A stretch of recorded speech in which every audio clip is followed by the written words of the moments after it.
On this week's episode of the podcast, we talk about giving you permission to have fun with your corporate clients. We also talk about the importance of diversifying your income and some ways that you can do that. And we have a mini gripe session about Adobe Premiere and why we're considering switching our editing software. All that and more on episode 282 of the Grow Your Video Business podcast. What's up, my friend? Hey, it is Ryan Coral from Studio Sherpas, and this is the show for corporate and commercial filmmakers that are wanting to build a business without burning out. On this show, we cover topics like how to get more clients, how to get more good clients, ones that you want to work with, ones that value you for your creativity, how to get paid, what you're worth, and really the importance of finding efficiencies in your work, whether that's through software or that's how you do pre-production or how you edit or shoot, all of that stuff. My hope is that you can build a sustainable business, one that works with you and for you, not against you, not one that creates stress in my life. And I want you to know that you're not alone. I've been doing this work for the past 17 years, running a video production company. We've built a 7-figure video studio, and I've made a lot of mistakes along the way, and I've done some things well that have worked, and I want to share them with you because that's part of my mission. That's part of what gets me excited about life and my work. So it's my extreme pleasure to be able to spend this time with you. And I hope that when you walk away from this episode, you've got one nugget, something that you can apply to your business to make your life or business just a little bit better. Because if I can help you make it a little bit better, then that'll eventually make it a lot bit better. Right? Hey, so I want you to know that we have, I've got a number of different workshops that I've offered over the years, and the best way to get access to the most recent workshop is to go to studiosherpas.com/workshop. And the workshop that we're currently promoting is really how to build a $100,000 a year plus commercial corporate filmmaking business. And I share some of what I think are my best tips and tricks on what we've done to get more of our lives back and to be able to do more of the kind of work that we really want to do, how to do it profitably, how to market ourselves well, so that we're not trying to do all of the things, but we've selected the things that really move the needle for us. So if you want access to that workshop, just go to studiosherpas.com/workshop and you get access there. Are you ready to jump into this episode with Mr. John Owens? I am too. So without further ado, let's roll the tape, DJ, and jump in.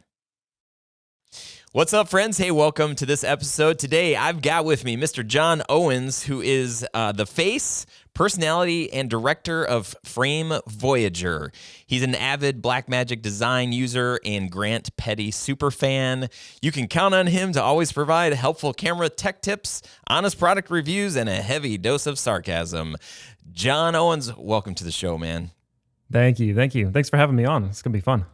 Absolutely. So I don't know what happens when you throw two people that kind of create heavy doses of sarcasm into a podcast room.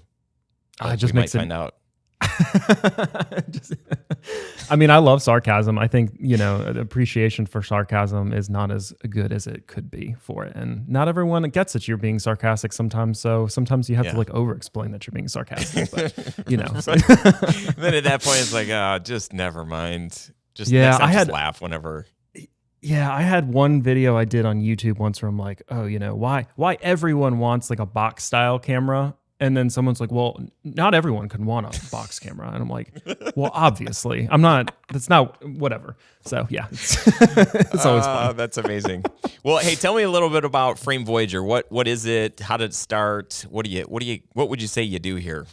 Yeah, so I actually started off this company as like being like a full-blown marketing company, SEO, website, we write your posts for you on social media. And then eventually after a couple of years of doing that, realized that you make way more money off of just doing videos.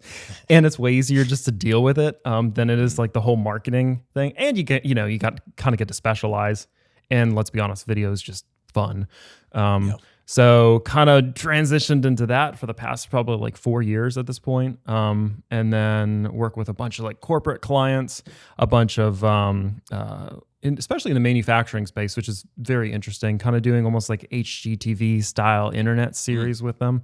And then some stuff like that. And then the other half of my company at this point is doing YouTube content with sarcasm and all that, and talking about what cameras you should use, trying to help people realize to the fact that, it's not always about gear. It's about like, does this actually work for you? And like, I love Blackmagic cameras, but just because I love Blackmagic cameras doesn't mean it works for you. But here's why I use them. So, kind of, I saw even during the pandemic was when I really started doing more YouTube stuff because I had more time on my hands. But I kind of saw this, not even like a need. You could say it was a need out in the video community, film community, for just like a fun, safe place for people to come. And it's like, I think there's sometimes a little bit of a stigma about, this is the way you have to do video. And if you don't do it that way, you're not professional. Or if you want autofocus in cameras, you're not a professional, even though it's just different by use case. So I kind of wanted to create a channel where we talk about all of it.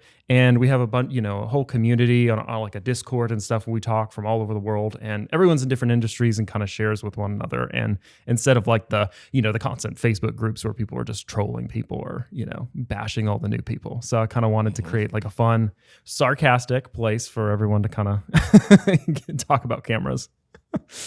That's awesome. So out of the ways that you are making money, what would you say is the most like fun and fulfilling for you? I would say YouTube's fun just because it's like your own stuff, So I even started just doing YouTube as like a fun way to like just creative release. Cause I have awesome clients that I work with and I love the projects I work on, but you know how it is sometimes where it's like, you have to kind of like, it's that give and take about what you can do with a project and with all that. So YouTube to me is almost like that good creative release where I can go try things that I really want to try and just do it the way I want to do it instead. So that to me is fun. I've started slowly making more money off of that here recently. But corporates, like the corporate, like freelance side, still kind of where I make a majority of my money at this point. Yeah. So, So how are you monetizing on YouTube?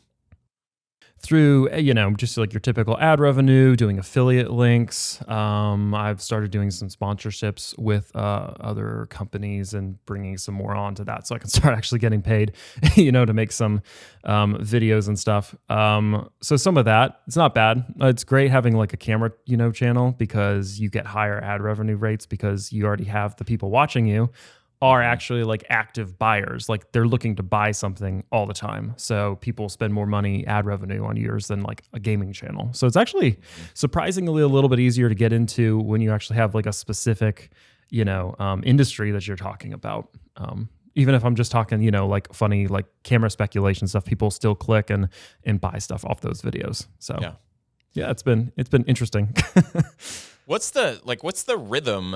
Because I know a lot of people, we talk about passion projects a lot of times, and I think out of the pandemic or in the the worst parts of it, that's when people started just like, man, I've got to make something because I'm not making anything, and so that's where a lot of new podcasts, YouTube channels were started, and just cool creative videos were being made by all sorts of people.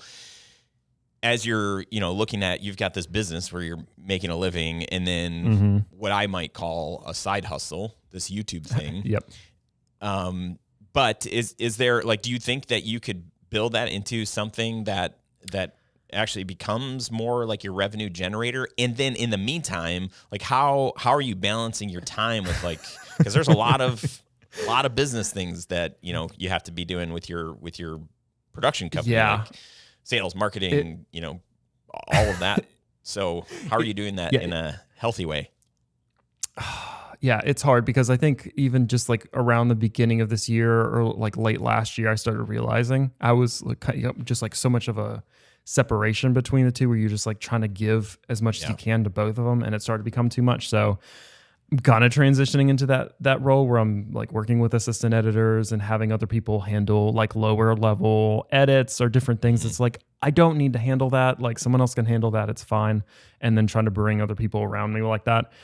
So I think that's probably always one thing that's hard for like a freelancer or someone who's trying to grow into a little bit more, is trying to figure out the different pieces in your work that you can start handing off to other people and being okay to hand it off with other people. Because yeah, it is pretty hard when you have like, I try to do like 3 YouTube videos a week, which is pretty crazy. And yeah, and do all my client contracts at the same time. Which is fun. I've gotten a very good, efficient system for video editing. I have, that's one thing is always trying to find those. I'm always trying to find those little things like what takes me long every time that I can just cut out and use automated or figure it out. And that's kind of how I started doing that to the point now where it's like, okay, I've found all the little things I can cut out and now I have to go actually find help. But the YouTube thing really was trying to grow my brand a little bit into other markets where I can kind of expand where I make money from in the future and kind of, almost become like a thought leader in the industry, because I think there's a lot of potential revenue when you kind of like, you grow an audience and you kind of like get people respect you and all this kind of stuff with all this content versus just kind of relying on client work all the time, which is great. But I like kind of diversifying where my money's going to come from. Yeah. And even if it's kind of a long game, where it's like 5-10 years from now, maybe that's when I'm going to see a lot of the returns on some of the YouTube stuff I'm doing. But, that could eventually be like speaking at conferences or, being sponsored by a brand or a brand ambassador and get paid to just go around and do stuff. Or even like I've started getting, as my YouTube channel has grown, I've gotten a lot of contract work where I come in and consult and talk to people about YouTube stuff.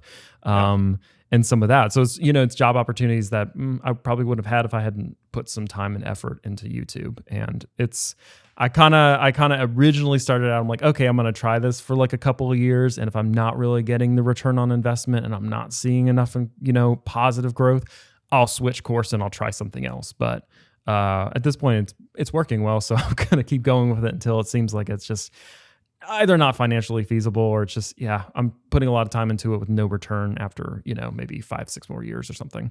Yeah. But that's kind of how I saw it. Cause I'm sure with most freelancers and stuff, you're always trying to figure out like, where's your money coming from, every month. And I think eventually you get kind of used to that when you first start out running your own business, it's just trying to figure out like, that's cool. I got the money here, but I have no idea what in 2 months where I'm going to be making money from. Yeah. Versus like when you're in 5 or 6 years and you start booking stuff and you just know like contracts kind of just come because you've worked with so many people and you have the connections. You kind of worry about it a little bit less, but I think you kind of start figuring out some other areas you can go into to kind of set yourself up. So if your client side does kind of die down a little bit, you have something else in the works instead of just being, caught there unprepared for it. So that's kind of how I approach it. I think that's, I love this topic because, perfect example, years ago, we launched our corporate brand. We started out as wedding filmmakers and did that for a bunch of years. And then in about 10 years ago, we started our corporate brand. And now, today, like 98% of all we do is corporate. Last year we did 2 weddings. Year before that, I don't know if we did any weddings, maybe 1 or 2 the year before that. But when the pandemic happened, everybody was like, for years, like, oh man, you're in the wedding industry. That's the like best industry to be in. People are always like getting married or buried, it's like, and I was like, yeah, like this is great. But oh my goodness, I can't imagine if we were counting on 30 or 40 weddings like we were back in the day. And then to have the pandemic happen. And who knows, like what other things, like, they're not other pandemics, but just trends or things, I remember when the DSLR, what was that? Oh, no good. Yeah. Oh yeah, I was gonna say when DSLR cameras came out, it was like, oh man, there's a lot more filmmakers now, so there's more competition. So I got to work a little bit smarter, market a little bit more efficiently. And then when mirrorless technology came out, at that point for us, we were like, hey, we're kind of done doing like competing for weddings, because now we've just got this huge influx of everybody who's a filmmaker now, and they're charging like a fraction of what we would charge, and we're not going to do that. We're just going to we're actually going to raise our prices, so we're just going to do fewer weddings. But my point being, for you to think smartly enough to say, hey, can I make money doing this YouTube thing? Because if all my client work fails, if that just goes away for whatever reason, I've got something else. It's hard for a lot of us to even think like that, because we're working so hard at the core of our business and just making sure, how can we get predictable income with the main thing that we're doing today? And think about adding something else. Like that's like, it's not hard easy. Yeah. But I will say the fact that you're in you're kind of in the same lane. You haven't you didn't start a t-shirt company, right? You're still you're talking about stuff that you're working with on a daily basis, and it's all sort of like on brand or in sync with kind of what you're already doing, and definitely what you're already passionate about. Yeah, for sure. I mean, I think that definitely helps, right? Because you can it kind of complements each other, right? Yeah. So the more YouTube videos I do, the more experience I think that's just even in the video world, it's you just have to have projects you're working on to go get experience. It can't just only be client projects you're working on, because then you'll never grow as a filmmaker or as an editor, because you don't really try things that you haven't tried before with clients very often. You can, I tend to be a little bit more risky with some of my cuts that I make for clients. I like to make my videos much different than, typical corporate clients, just because it's that's all that there is anymore. So, if you can have fun with a video, your client likes it. But that's why I like the YouTube side too, because it allows me to test other things that in an environment where it's if I mess it up and it doesn't work really well, oh well, but yeah, I've always been more of a, I would say, strategist, long-term kind of planner with how I do stuff. I mean, I don't have a film degree or a video degree. I went to college for. Yeah, you're supposed to on this show. Supposed to not say that? Yeah, I'm just kidding. You kind of said you're I kind of don't have a degree, and it was like, I don't, but but I mean, it is one of those skills that I don't necessarily think you have to go to the to college to learn. I think a business degree helps you a lot more, because I know there's some people who are way more talented than I am at filming and editing, but they just don't know how to market themselves, and they don't know how to get around the business angle of it, and learning. Because it's you come down to a project a lot of times with creatives where it's you want to make this perfect, you want to make it that, but you just have to get the video out, and it's you have to measure that off of how much were you paid for this project, and how much time can you realistically spend on this project based on what you're paid. And I think sometimes with that, freelancers struggle who don't have any kind of business experience, or even things just how to deal with corporate clients, because I think I got a little lucky with some of the work I've done. My dad was in radio, so kind of not afraid of being in front of, well, I guess he's probably afraid of being in video, but but yeah, I'm just kind of used to the media world in general, and even getting to work, just meeting artists, or even I was in politics a little bit before 2016, when I decided to jump out of it after it got just insane. But I worked on a presidential campaign, and I've just, I think some of that experience kind of helped me learn how to deal with higher ups, with people. They don't really necessarily freak me out or make me nervous to be around them. There's other people, and I think if you can kind of learn how you're supposed to act in a corporate environment, but also at the same time, keep your personality and have fun, I think that's a good recipe for success in getting higher end clients, because it is a different language than dealing with your just weddings or mom and pop stuff, where it's you're just dealing with everyday people. Because there's a lot with corporate clients. It's what I would say 50% about making a good video and 50% about making sure they like you, and not schmoozing them, but there is a little bit of that where you gotta, have a little bit of fun with them, because if you're not fun to work with, then, they're less inclined to kind of hire you back. Yeah. Which I feel like a lot of people try too hard to fit into the corporate world when they haven't been in it. And, they do the things, which I'm sorry if you guys do this. I kind of hate when people wear the polos with their logos on them for shoots. Like, I don't like that. That's not my personality. Personal preference there, It's personal preference, but and it works for some people. Totally. But I think sometimes people try too hard, and then they like make themselves so rigid on these shoots that it's like they don't have fun with it. Where I like to come in, you dress appropriately, but you can dress. I like to dress a little bit more creative, a little bit more fun, because you're going to these corporate environments where all these people just work with people in suits all day, so it's kind of boring. So you come in, you're the fun people because you're the creative people. The easier you are to work with, I think you kind of get back, because I've heard so many stories in the industry of like people being so hard to work with, camera crews and all that stuff, especially with people who aren't used to being on camera and all that. And they're like, oh, we need to do this over again. And we need to do this over again. And that kind of like freaks them out a little bit. So I think really landing corporate clients is learning how to have fun with them, how to connect with people immediately, and kind of figure out how to get them in the best situation for filming so they feel comfortable with what they're doing.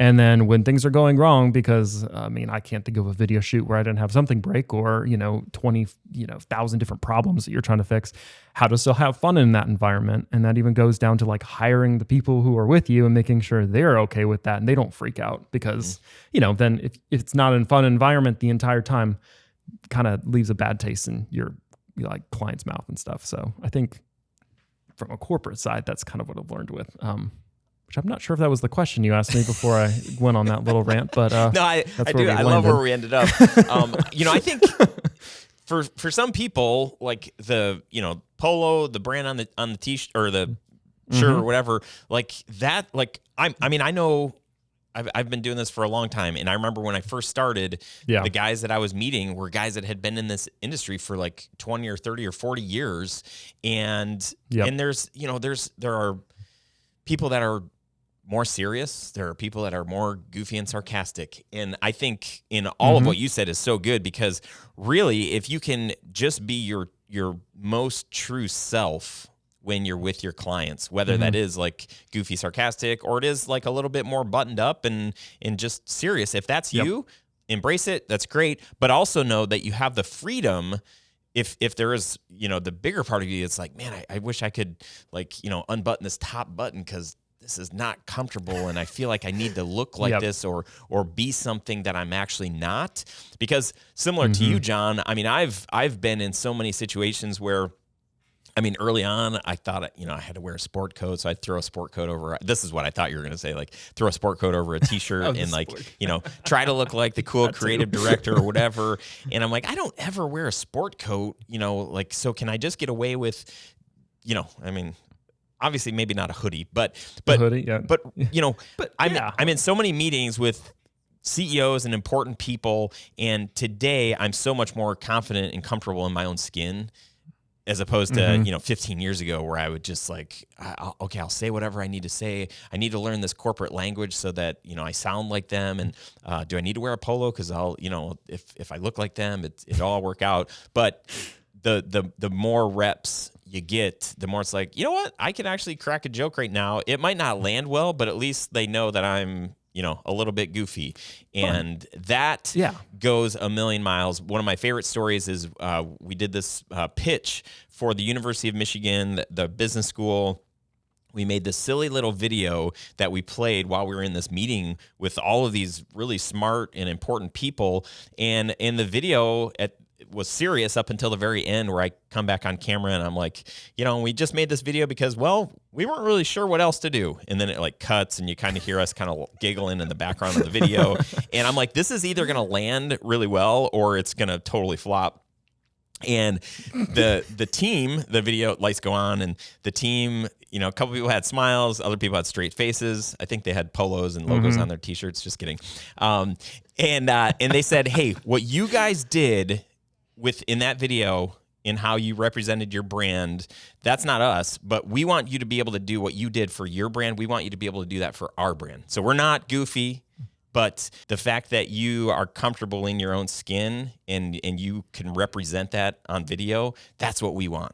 So that was for me a huge, like, I just felt like we won. And now I know how I can work with clients that I'm not comfortable going into this room. I did not go to the University of Michigan. The school I went to was like this big. And, to be in this place that I respect so much, I was like, I'm going to say the wrong thing. I'm sweating. This is very uncomfortable, but like, I want to take a risk. And the risk is I'm going to be like super authentic, and it paid off. Yep. I think that's just such a great lesson, though. You kind of realize somewhere along the way is, because you are what makes your product. I mean, we're in the creative business, so it's a lot of your experiences, a lot of your personality that make these videos. So, and I really think you make the best stuff when you kind of play to your strengths and you play to your personality, and then you learning how to play with your personality and what like kind of works for you helps you to kind of almost be able to see what works with other people as you're going along. So yeah, it's like anyone, like you said, if you want to do the polo thing, do the polo thing. It's your personality, go for it. It's not my thing, but can't tell. I like having, but it is an interesting thing, and just in that environment. And I think I think it's always being ready for that opportunity too when you get those higher clients, those higher paying corporate clients. Because I think that's where a lot of people miss, is they get so, and it's understandable, because getting jobs like that, you're really stressed out and you really want to do a good job. But I think sometimes you just box yourself in too much, and you restrict yourself so much from trying anything fun and different with your clients that you maybe kind of lose your shot at it, just because you're trying too hard to make sure that you're going to get that work. When you really, at the end of the day, you should be really working, looking for clients. It doesn't matter how much they pay you. I mean, it's great, but clients you actually want to work with, and it will actually work with you on stuff, I think. Yeah, and the best way to do that is the more you can be yourself, the more, and they can see.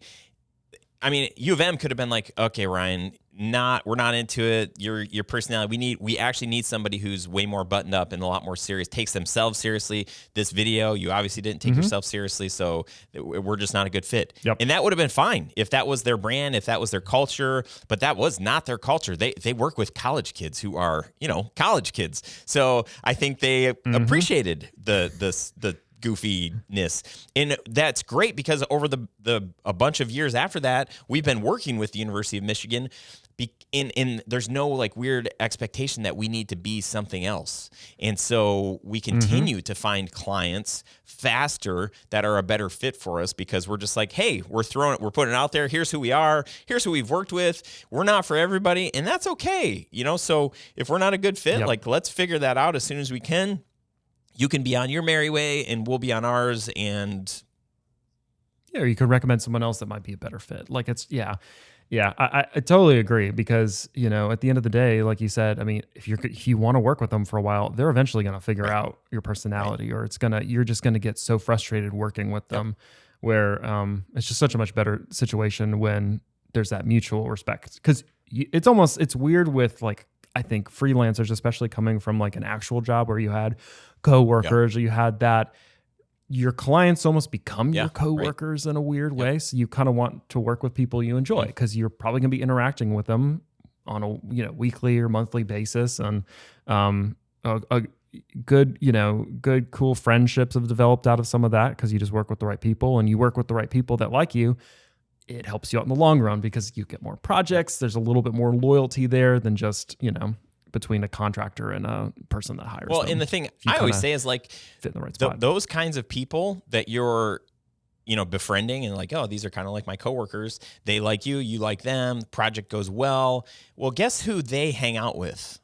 They hang out with other people outside of their business, their company, that they like. Right. So those people work for companies, and they appreciate your kind of personality. Right. Because it's like, there's just these similarities. So when you serve that client well, when they get who you are, it becomes super easy for them to talk to their friend and say, like, oh man, you gotta hire John and his team. They're hilarious. They're super sarcastic, but they do such a good job. And that's how it just snowballs. Mm-hmm. Yeah, it's just all those connections. It's like, yeah, I mean, eventually you're always trying to reach out for work and stuff, but it is like you build those deep connections, and people always recommend you. And it's always like this game is so much more word of mouth than it is cold calling half the time, because it's all relationships. You know, you don't even have to be the best of the best to do it. I think you should always be trying to improve your skills and everything, but I think there's that stigma like, oh, I have to be so good at all of this, and if I'm not, then I'm not going to get hired for anything. And that's just not the case. Like 50% of, you know, like I said, 50% is about the video, 50% is about the personality and the relationship you have with them. So, and then the other 50% is, oh wait, no, just kidding. It's bad math. Well, and then, you know, also how you represent yourself and stuff too, where even in like coming up with the name for my company, didn't want to have something named after me, because I think I think that comes just down to good business marketing practices, is trying to like see where do you want to be in 5 to 10 years. And is anything I'm doing now am I gonna have to change that? Or is there stuff I could do now where, you know, maybe it's too soon, but it can help me grow, where I kind of like pick the name Frame Voyager because it doesn't sound like a personal kind of company. It sounds like it also sounds like a cool YouTube name. But you kind of have that room to grow into it if you want to be more than just a one-man show or something, where if you name it like, you know, Owens Photography or something, and you go to a corporate company with that, I mean, not that you won't get something, but it's all about optics half the time, and optics get you in the door. As unfortunate as that is, you could be the most talented person, but if you don't have it set up the right way, and they look at it and there's immediate judgments with who you are and what you actually do, even if it's not true, it's going to keep you from getting work. So I think anyone looking to get into this, or even if people are just starting out or a couple of years in, is just really looking at what you're doing. And will what you're doing set up work in 5 to 10 years if you grow? I think that's always something I always try to look at. Yeah, I think that's really good. I had a number of photographer friends, actually, and some filmmaker friends too, that went back and forth. And I knew, I mean, very early on that I was like, man, I just don't want to be tied to it, especially when we started doing weddings and we were like 3 or 4 years in, and we were starting to get a lot of referrals. And people, and I was like, man, I got to hire somebody. And I hired this one guy, and I was like, okay, I can send him out on weddings that I don't want to do. But then these clients were like, no, we want you. Like, we don't know this other guy. And then I was like, oh my gosh, but the name of my company wasn't my name. I can only imagine how hard it would have been to start training people if my name was on the door as well. So, you know, fortunately, I kind of figured out some things that we could do to just like stop people assuming or expecting me, and we, you know, navigated that. But it was hard, and it just would have made it even tougher had I not had the foresight. If it was just your name. Yeah, if it was just my name, and it's like, where's Ryan? Oh, he's dead. He's been dead for 20 years, and it's just all of us. Like, oh, okay, that's cool. Kind of morbid. I will die one day, just so you guys know. We all will. Yeah, someone. You know, I heard that they figured out how to recreate new cells and stuff here recently, so maybe not. Okay. Yeah. Well, I take it back. I mean, just in case. Just kidding. John, I would love to hear some of these efficiencies that you've come up with for editing your YouTube stuff. Sure. So I'm always scouring the internet for like, what's the newest AI thing that can kind of help me out? And you know, with YouTube, there's so much quick cuts. So I could read a script, because I like to do things off of teleprompters, especially if I'm trying to do like technical content. And I can do it off a teleprompter, but it's faster if you write it and do it that way, because there's less editing. But you're always trying to remove, like, even in YouTube, you want everything to be so quick. So you're trying to remove like even breaths in, because you just want the pacing just to move so people don't get bored. So I found some things that are like, I'm trying to remember what it's called. Like, there's a couple programs that you can actually use in Adobe and even DaVinci Resolve if you want to, that actually will like take out pauses and it'll cut it all up for you. So like automatically, and you can kind of set the differences. Is that Time Bolt? So I'll use that kind of software. Is that? Yep, Time Bolt. I know Descript does it as well. I don't know if you've heard of Descript. Yeah, Descript's interesting. I think they need to figure out a little bit There's a little bit bugginess with that sometimes, but yeah, it's that one's really when it fun. works, it's like, oh man, I love it. Yeah. So good. Yep. That and, like building out projects, like if it's similar stuff, making sure you have projects that already have all your assets loaded in it. So you're not always hunting for things every time. I also have like multiple stream decks that I've worked out, hotkeys and stuff too. Or, if I need to open, like literally when I open my project, I can literally just tap it. It opens my project file in Adobe and I hit another button and it opens all of the different like stock websites that I need for everything all at once. So when I get into it, I'm not wasting 10 minutes trying to get everything open. I just hit a couple buttons and it's all there. Just trying to eliminate things like that. Like I edit, basically when I'm editing, I really use my Stream Deck and my mouse, and I really don't touch my keyboard too often unless I'm doing like text or something. So I always find like little things like that just to make the editing process faster. Whatever kind of shortcuts I can get to make stuff happen faster, I'll do. So that's kind of how I process it. I'm always adding new things or finding like here's 5 minutes I can shave off of the process. And because, at the end of the day, like I've got to get all this stuff out. And unfortunately, there's only 24 hours in the day. And, I can't force my body to stay up too long, even though I'd love it, just not be, not sleep. But yeah. So you just got to have to figure out how to manage your time efficiently, how to work through stuff. I think too, developing your sense of understanding where stories and stuff are, like with my client content or long interviews, or some of my work, it's like 10, 12-minute videos with like an intro and like all this fun stuff in between. But then you have like an hour and a half long like walkthrough of a manufacturing facility that I've got to cut down to like 7 minutes. And I think after you do so much YouTube stuff, you do so much like that kind of long form content, you can just go through everything real quick and pull out the parts, and you don't even have to like listen to every little thing or like get the words out of it. You just kind of like intuitively know what to pull out and like, that's fine. I always say I'm a very like harsh at like editing things out. Like those sections you just find it's like, good, does not fit. You'll have those editors that'll just sit there and try to like tweak it to fit in, and it just wastes all their time. Yeah, I try to be so like unemotional when it comes to editing. I'm like, nope, out, because I don't have, because you only have, again, a certain amount of time. And I think just working on getting better at finding things and being able to like just innately kind of like, oh, there's a section that fits with what I'm doing, and like keeping that story in your head a little bit more. I think you can edit faster and get projects done and speed up whenever you need to. I love that. So I think it's kind of how my efficiency works. Even you're just talking about like getting your projects set up. If you're doing 3 YouTube videos for a week, and let's just say you're setting up 3 different projects, that's 30 minutes, right? If it takes about 10 minutes for you to be able to, dude, 30 minutes a week, that's like 2 hours a month times 12 months, that's 24. That's like an entire day that you're saving. So some people might think like, oh yeah, seriously, like, you got a hotkey that like sets that up. It's like 10 minutes is like 10 minutes, and multiply that out. So I think a lot of times we don't put the like enough weight on our time and trying to find more efficiencies, even if it means we're just shaving off a minute or two here or there, all that stuff adds up, and time is money.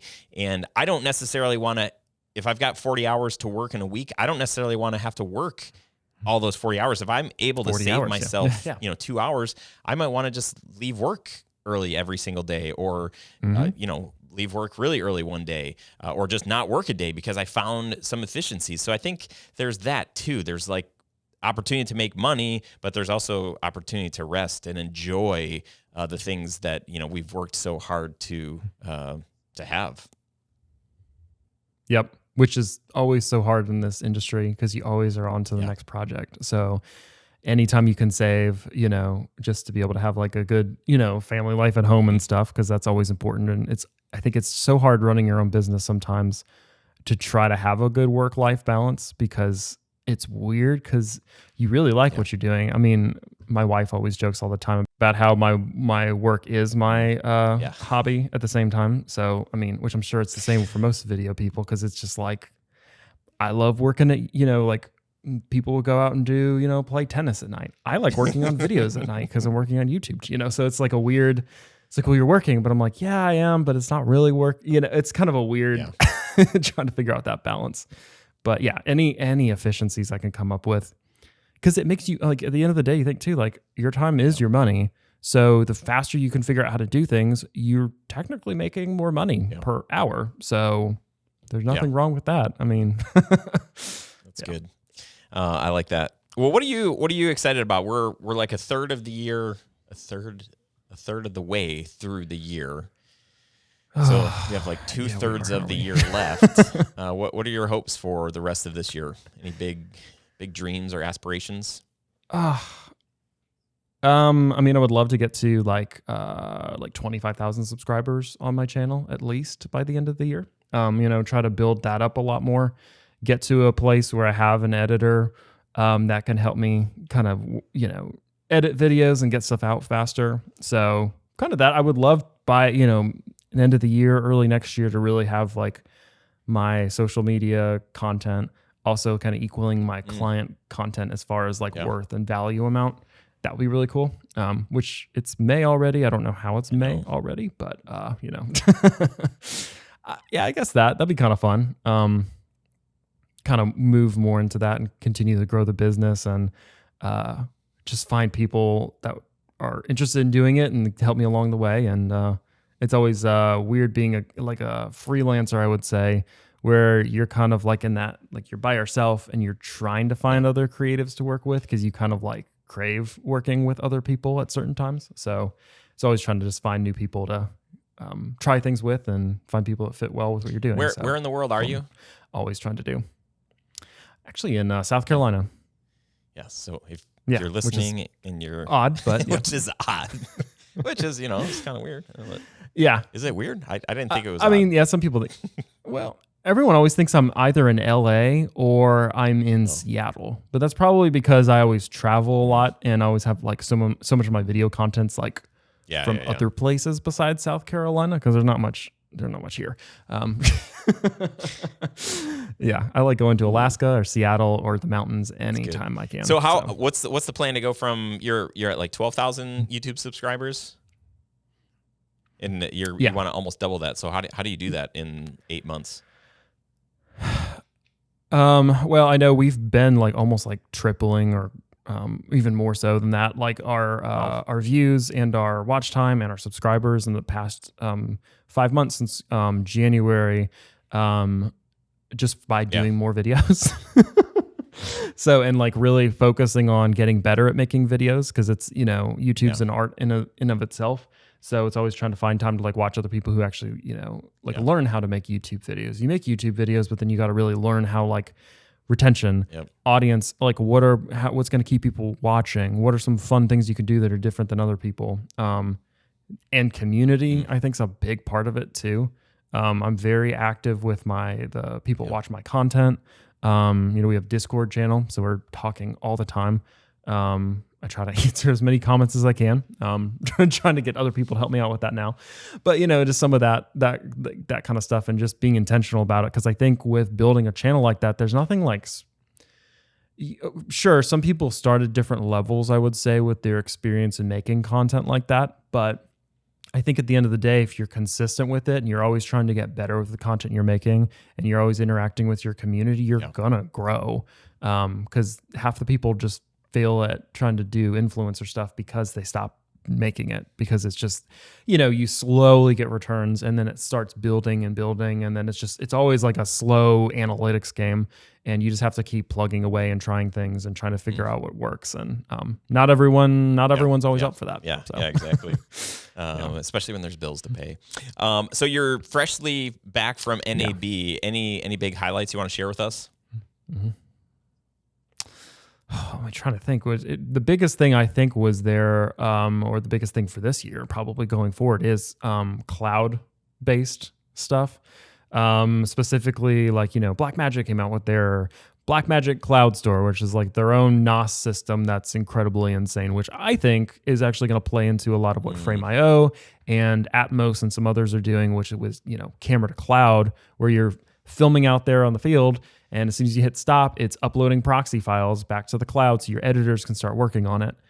which to me, that's more efficiency, which means less time I have to work on, so I think that was the biggest highlight, I would say, of NAB, the biggest new kind of tech. And I feel like that's where everything's going, is all cloud-based content or all cloud-based work, cloud-based collaboration. There's a lot of stuff where you don't even have to be, in the same place to edit on stuff. DaVinci's got that cool new thing where it's literally like Google Doc for video editing, where you can have someone color grading, someone editing, someone doing all this stuff on the same project at the same time, which is it's a cool feature to see. Even in the past couple of years since I've done the YouTube stuff, just to see how much collaboration has happened online, even with me and other people, other YouTubers I've done stuff with that I've never met, but you just have found you've gotten so good at making content, not having to actually go somewhere, but doing it all through online and cloud stuff. It's, I think it's going to be a good, it's a good thing for the industry, because I think it opens it up to being able to use more people. You don't necessarily have to live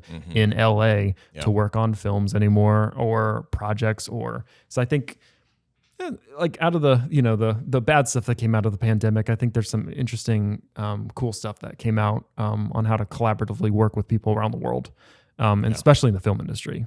So I think it's amazing. Cool. I remember years ago just thinking, I think Apple had come out with something where there was some type of collaboration, but it was still pretty rough. Maybe it was Premiere, I don't know, but we just started thinking, like, man, one day, like, it's probably going to be exactly like what it kind of is becoming right now. And that's just, it's insane. It's insane to think about the speed of file transfers and all of that.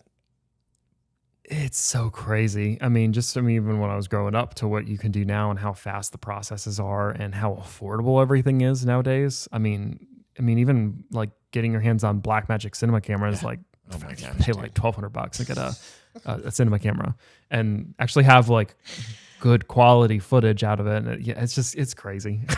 I can't believe it. It's a great time to be into video. Like I said, I always say, it's like there's this explosion, especially since the pandemic, of like all these there's so many areas you can do video in now.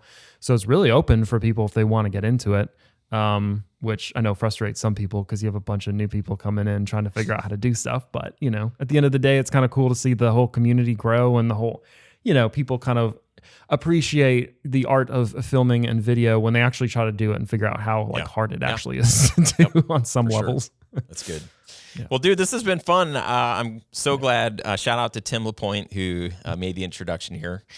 Yes, I've watched some of your YouTube videos. I did watch the cloud one with Blackmagic versus the Adobe Cloud. The cloud, wasn't right? Oh, yeah. The the one where they just released all the new cloud store stuff or whatever. Essentially. That's insane. It's crazy. Well, and Blackmagic's so cool too, because they've made it for available for everyone. If you're a film studio, you can buy their $100,000 storage unit, or if you don't have that, you can just buy their $300 device that you can hook up to any storage device you have. Blackmagic's great at that, and they even attacked like Adobe and cloud-based subscription services, saying that it's kind of dumb that they do that, because the software developers should actually prove it to you that you should keep purchasing their product. So it's kind of cool to have a company that's a little bit more like that for their customers than I'm glad they're around, Adobe. Because even though we're Adobe, at least right now, I think that will help us. Yep. Same. Well, dude. Transition. I know. The guys just started talking a couple of weeks ago. They're like, hey, we think that we should. I'm like, we got it all sort of figured out. But so, the guys keep having all these dropouts, and there's just so many bugs, and it's like, wait, what? What's going on? There is. Lately, it's been I've been rendering stuff, and it's been cutting out random parts of audio, and it, you fix it, and then it's cutting out different parts of random audio, and I'm I send it to clients, and they're like, the audio's, I'm like, oh my gosh, so it's been Adobe. It's hard because it's what you're dealing with Adobe with problems, but trying to switch over to something else, especially with how ingrained I am with hotkeys and stuff. It'd be interesting. It's interesting, but yeah. Well, dude, where can people follow? How can they find your YouTube channel? Where else can they keep up with what you got going on?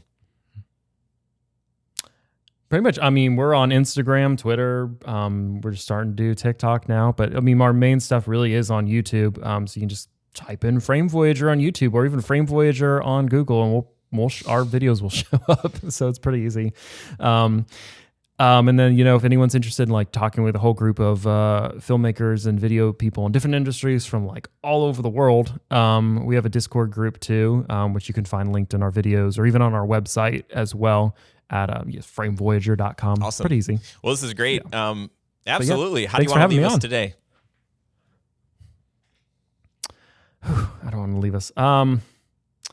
It's a great time for people to be in film and video. So, I mean, for those people just starting out, just keep working on your craft, learn a little bit of business too, and really think through what you're trying to do. And I think that's really the key to success for growing a good video, freelance company or, growing into something bigger. Love it. In the future. Good stuff, man. Thank you again for your time. Appreciate your insights and your sarcasm. Thanks. Hey, thank you for watching. Remember, you can get access to the show notes from this episode just by going to the URL studiosherpas.com/282. Or if you're listening to this on whatever podcasting app, there are notes there and links to link out to the different things that we talked about. Go follow John and his YouTube channel. Go support him. That would be awesome. And I would love to hear from you and know what was your big takeaway. Is there something that was inspiring, something that maybe challenged you in this episode? If so, leave a comment or leave a review. I would love to hear from you. And if there's something that I can do to help you in your video business, don't hesitate to reach out or don't hesitate to leave a comment. You can email me directly. I am Ryan@studiosherpas.com. I am Ryan@studiosherpas. My email address. I don't go around introducing myself. Hey, I am Ryan@studiosherpas.com. Although that might be a good marketing strategy at my next networking event. Maybe I'll do that. I'll walk around, shake hands, and just give people my URL. Okay, that's super awkward. I'm thankful that you're here. If you want to get plugged into our online community and meet a bunch of other amazing filmmakers and people that are trying to do what you're doing, grow, scale their video business, then you can do that by going to studiosherpas.com/community. And we've got a free Facebook group that you can join and meet some other incredible people and hopefully encourage others as well as be encouraged yourself. Because I believe that there's a lot of discouragement in this world and even in this industry, and that we can be like little beams of light that can help spur each other on. Because here's the deal. I think not that don't be like, oh, Ryan, like, okay, I don't need encouragement, like whatever. What I need are more clients or more money or, less stress or whatever. Those are the things that I really need. What I believe is if you can be encouraged to stick with it and you can be encouraged knowing and believing that you're not alone in this work, that will help you find better clients. That will help you have the confidence to charge more. That will help you have the courage to stick with it when times might be tough. So I'm with you. I am for you and for your success in this corporate filmmaking business. So holler if you need me. Hit me up. I think the way the kids say it these days is HMU. I don't even think it's a hashtag. I just think they just you just say like HMU. I think that means like hit me up, right? No cap. Okay. I do have a teenager. Okay, that's it for me for now. I will talk to you really soon. See you on next week's episode. Bye-bye.